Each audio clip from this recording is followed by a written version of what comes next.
The only shelter was his worst nightmare. To escape the blizzard that would kill them in minutes, Mark, a former engineer suffering from severe claustrophobia, had to force himself into a dark, suffocating tunnel beneath the earth.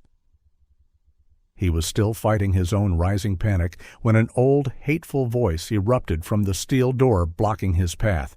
"Who are you? I'm armed. Get out!" Trapped between freezing to death and a bullet, he and Buddy had nowhere left to run.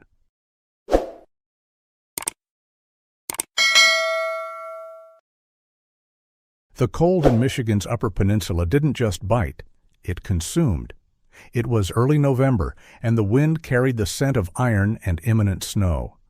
For Mark, it was a familiar numbness, a feeling that started in his bones and mirrored the hollow space inside his chest. He sat in the cab of his battered pickup, watching the world through a sheet of fog. At 42, he was a man defined by what he had lost: his career as a combat engineer, his ability to sleep through the night, and his connection to the world. The static hum of post-traumatic stress was his only constant companion. Almost. A warm, heavy head rested on his thigh. Buddy, a 3-year-old husky mix, exhaled softly, his breath fogging the window. His coat was a thicket of gray and white, and his mismatched eyes, one a sharp Arctic blue, the other a deep amber, watched Mark with unwavering patience. He was Mark's anchor, the only living creature who didn't demand words. A miserable huddle of people stood on the courthouse steps for the tax lane auction. A woman in a state-issued parka, her voice like grinding gravel, read from a clipboard. "Next, parcel 7B441, 20 acres. Structure on site is condemned. Be advised, county records show no winter access." A few loggers in the back shook their heads. Worthless. "Opening bid, $500, the auctioneer called. Silence. $1,000, Mark said. His voice was raspy from disuse. A man in a clean jacket, a speculator, glanced up from his phone. $1,500. $2,000. Mark's knuckles turned white on the truck key in his pocket. $2,200, the speculator said, already bored. $2,300. The number hung in the frigid air, heavy with the weight of his entire world. It was everything. The speculator just shrugged, a tiny dismissive gesture, and looked back at his phone. "Sold," the gavel cracked. "For 2-3. The sound was sharp, final, the sound of a door slamming shut. The logging road was a scar of mud and ice. When the truck finally slid to a halt an hour later, the silence of the woods was absolute. The cabin wasn't just ruined, it was a corpse. A massive pine, its spine shattered, had collapsed the entire woodshed and part of the main roof. Mark stared at it, and a laugh, dry and sharp, escaped him. It wasn't a laugh of humor, but of crushing absurdity. Buddy leaped from the cab, ignoring the wreckage. He moved with purpose toward the far side of the foundation, where the stone base of the collapsed woodshed met the earth. The rest of the ground was dusted with a light, frozen powder, but here the stones were dark and bare. Buddy pressed his nose to a seam between two of the massive stones, whining low in his throat. He pawed at it, not with the frantic energy of chasing a rabbit, but with a deep, listening intensity. Mark walked over, his boots heavy. He saw it then. Every rock, every patch of moss was covered in a delicate white hoarfrost. But not these stones. They were just dark, damp, and bare. "It's just warmer ground, Bud," Mark muttered, his engineer's mind trying to rationalize it. Maybe an old drainage pipe. But Buddy didn't move. He just pressed closer, listening to something Mark couldn't hear. The storm did not arrive. It attacked. By nightfall, the temperature had plunged into a realm of brutal, killing cold. The wind was a solid wall of sound, a high, screaming wail that scoured the landscape and shook the frame of the old truck. Mark and Buddy were huddled inside, the engine off. The silence in the cab was as heavy as the cold. Mark turned the key. The sound was flat, metallic, and final. A single, dead click. He tried again, turning the key with a violence that did nothing. The battery was frozen. The engine was dead. Panic, cold and familiar, seized Mark's throat. This was the same helplessness he'd felt in the desert, the same sense of walls closing in. He was a combat engineer, a man who could build a bridge from scrap, but he couldn't fight the air itself. Okay, the cabin, he said, his voice a tight rasp. We just need fire. They burst from the truck. The snow was already calf-deep, the wind tearing at them, instantly stealing their warmth. They stumbled into the ruined cabin, which offered almost no shelter. The wind howled through the empty window frames, a symphony of chaos. Mark went straight to the fireplace, his movements stiff. Fire, bud. We just need fire.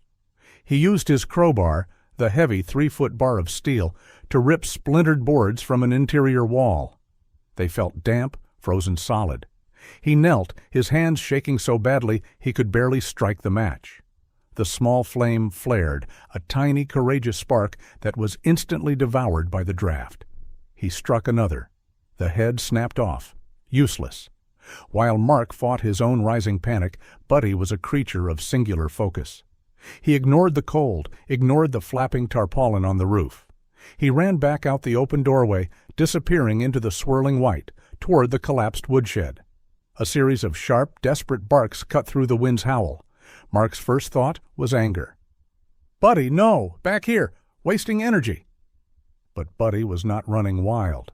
He was at the foundation, at the exact spot from earlier, digging with a frenzied intensity. The snow was gone. He was tearing at the frozen earth. Then he did something that stopped Mark cold. He pressed his entire body flat against the foundation stones, whining, a sound of profound animal longing. Mark stopped. He dropped the useless, damp wood. He trusted the dog more than he trusted himself. He stumbled through the storm, kneeling beside Buddy. "What is it, boy? What did you find?" He pushed the dog's head gently aside and placed his bare hand on the stone. The shock was immediate. He snatched it back, not from cold, but from warmth. The stone was impossibly, miraculously warm. "This isn't an animal's den," Mark whispered, his engineer's mind clicking into place. "This is impossible." He jammed the chisel end of his crowbar into the seam between the massive stones. He put his full weight on it. A chunk of frozen mortar and rock cracked and fell away, revealing a dark gap. It was a heavy, metallic grate, the kind used for industrial ventilation. It was old, but solid, and from it, pulsing like a steady breath, came a constant flow of warm, dry air. Mark pressed his ear to the cold metal. Beneath the scream of the wind, he heard it, a low rhythmic thrum, the sound of a living machine. The warm air was a command. There was no choice. Mark's military training surged past his panic, locking his mind into a state of cold, clear focus. He was no longer a desperate man freezing in a storm. He was an engineer, and this was an obstacle. He jammed the chisel end of his crowbar into the seam where the metal grate met the foundation stone. He put his full weight on the bar, using the rock as a fulcrum. The metal shrieked in protest. With a sharp, jarring crack of stone and mortar, the grate tore free, revealing a dark circular tunnel just wide enough to crawl through. Warm air, smelling of dry dust, ozone, and faint machine oil, rushed out to meet the storm. "Inside, Bud! Go!" Buddy scrambled into the darkness, his claws clicking on the metal lining. Mark crawled in after him, dragging the heavy crowbar. The second he was inside, the sound of the wind was instantly swallowed. The world went from a screaming vortex to a tight, close silence, broken only by the heavy pounding of his own heart and the steady, rhythmic thrum of the machine. They crawled for 10 feet. Mark's outstretched hands hit something solid, smooth and colder than the stone.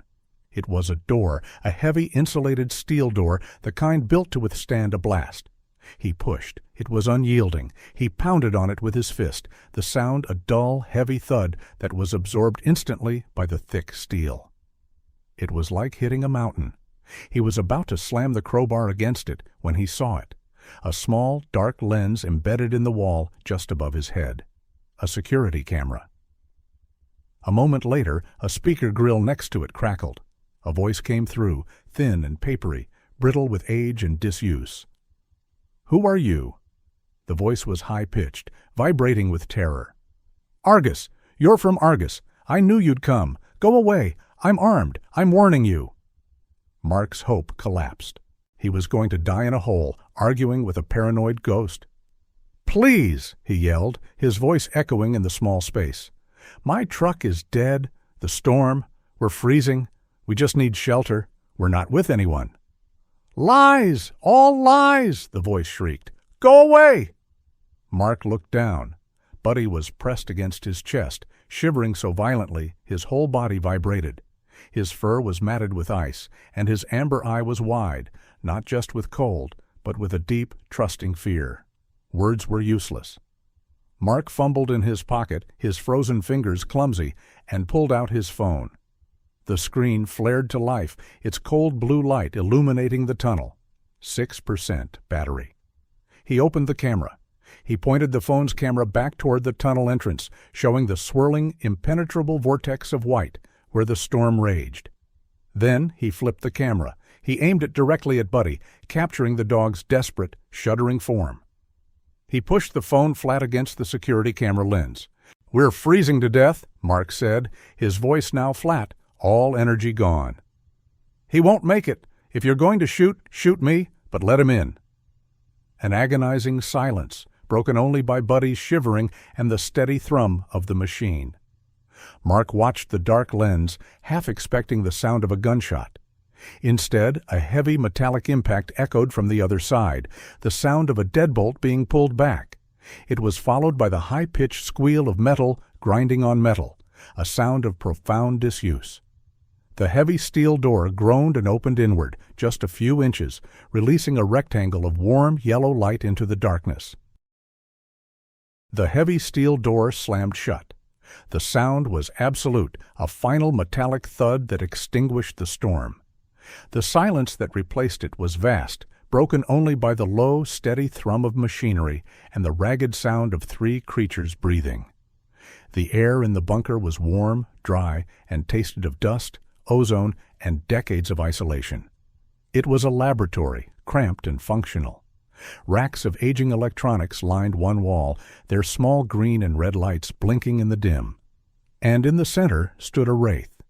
The man, Silas Vane, was impossibly thin, his pale skin stretched tight over bird-like bones. A clear plastic tube ran from his nostrils to a large, humming oxygen concentrator in the corner. But the most important detail was the heavy old revolver in his shaking hand. And it was aimed directly at Mark's chest. "Don't move," Silas hissed, his voice thin as dry leaves. Mark slowly raised his hands. He was too cold to be terrified. He was just finished. We're just freezing," he managed, his jaw stiff. "Lies!" the old man shrieked, his finger tightening on the trigger. "Argus, you're from Argus. After 30 years you finally found me." "I don't know any Argus," Mark said, his voice raw with an exhaustion that went deeper than the cold. I bought this land at the county auction this morning." The word auction struck Silas harder than a physical blow. The gun wavered. "What, bought it?" he whispered. His paranoia was instantly eclipsed by a new, dawning horror. "No, that's impossible. The taxes. Eleanor pays the taxes. She always pays." He stared at Mark, his mind racing backward through time. He stumbled, leaning against a workbench covered in diagrams. She must be gone." The realization broke his voice. "Oh, God, Eleanor's dead." He sank into his chair, the revolver now limp in his lap. "I've been down here since 1995, he choked out, more to himself than to Mark. "She was my only contact, my protector. She managed the trust. She paid the taxes so no one would ever look at this land." He looked at Mark, his eyes, previously wild, now hollow. "It wasn't a plan. It was an accident, a catastrophic failure. My life's work, gone, to a stranger." In the heavy silence that followed, neither man moved. Mark was processing the tragedy, and Silas was drowning in it. But Buddy was just a dog. He was cold, wet, and utterly spent. He saw no threat, only warmth. He limped past Mark, his claws clicking on the concrete floor. He walked directly toward the steadiest source of heat in the room, the humming oxygen concentrator. He collapsed in a heap beside the machine, letting out a long, groaning sigh. Then, instinctively, he pressed his body against the thin legs of the old man's chair and rested his heavy, damp head on Silas Vane's foot. Silas froze. His entire body went rigid. The gun, forgotten, fell from his lap, clattering loudly onto the floor. He stared down at the gray and white head resting on his shoe. He was shaking, but not from fear, from contact. Slowly, his hand, gnarled with arthritis, reached down. He didn't pat the dog. He just laid his fingers on the dog's fur. He looked up at Mark, his eyes flooding with a broken, tragic light. "You're not from Argus," he whispered.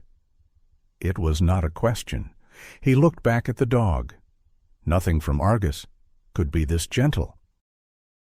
The storm was gone, shut out by the heavy steel. The only sounds left were the steady, rhythmic thrum of the geothermal generator and the old man's shallow, failing breath. "I don't have days," Silas whispered. He was looking at Buddy, who was now asleep, curled on a threadbare mat by his chair, his body finally warm. Perhaps not even hours.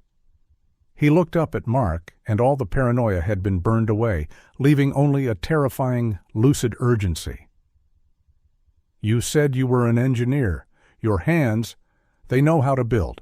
Good, because mine are done." It was not a lecture, it was a confession.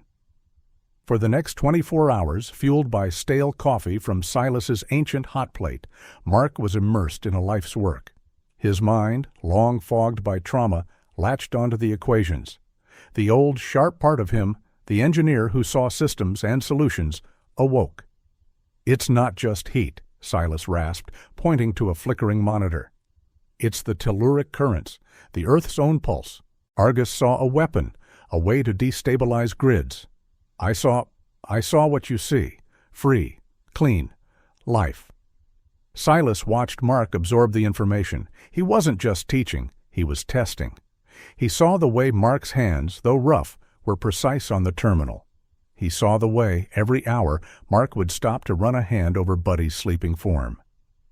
"You understand the why," Silas breathed, a faint smile touching his lips. "Good. That's the part they can't reverse engineer." Then came the burden. "Now the trust," Silas said, his voice a thread. They moved to a locked server rack. The $5 million, the patents, the encrypted keys. It was an agonizing, complex ritual. Biometric scans of Mark's hand and eye. Recorded video testaments. "The passphrase," Silas commanded, his voice barely audible. "It dies with me." Mark repeated the 32-character string. "Again." Mark repeated it. Silas's hand was on the final enter key. His fingers trembled. "A terrible, wonderful thing I'm giving you, son." "I know," Mark said. Silas pressed the key. The screen flashed. Transfer complete. A long, shuddering sigh escaped Silas. It was the sound of a man letting go of a rope he had held for 30 years. His hand slipped from the terminal. His eyes, fixed on Mark, did not close, but the light in them went out. Mark sat in the silence, the thrum of the machine suddenly feeling like his heartbeat. Buddy lifted his head, whined softly, and laid his head in Silas's still lap. 6 months later, the spring sun was warm on the new pine of the porch. The cabin was rebuilt, its lights and heater running silently on the clean, limitless power from below. Mark was not rich. The moment the trust was activated, the Argus Corporation had descended. The $5 million were a legal mirage, frozen in a court battle that consumed his days. But Mark had purpose. He stood, coffee mug in hand, and watched the woods. The static in his head, the ghosts of the desert, were gone. They had been replaced by a quiet, solid resolve. Buddy sat beside him, his gaze fixed on the same point. A black SUV was parked at the end of the long dirt road, just visible through the new leaves. It had been there for 3 days. They were watching. Mark took a sip of his coffee. He felt no panic. He felt no fear. He put a hand on Buddy's head. The soldier was gone. The guardian remained. The greatest gifts in life often come not when we are strong, but when we are at our most broken. True loyalty, like the simple, unwavering warmth of a dog's trust, can show us a path through the darkest storm and lead us to a purpose we never knew we were looking for. If this story of Mark and Buddy touched your heart, we hope you'll consider subscribing and becoming part of our community. We truly love reading about your own loyal companions in the comments below. Your likes and shares help these stories find others who need to hear them. The next journey is ready for you now. Just click the new video appearing on your screen to continue.